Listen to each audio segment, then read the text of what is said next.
You ask Tiger to solve. This deals with linear equations with one unknown.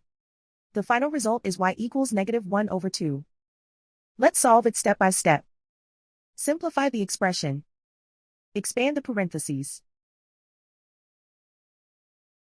Multiply the coefficients. Simplify the arithmetic. Expand the parentheses. Multiply the coefficients. Simplify the arithmetic. Group like terms. Simplify the arithmetic. Group all constants on the right side of the equation. Subtract 10 from both sides. Simplify the arithmetic.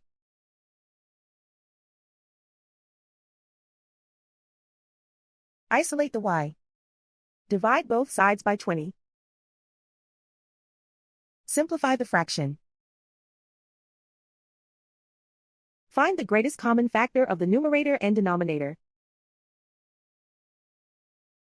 Factor out and cancel the greatest common factor. And so the final result is y equals -1/2.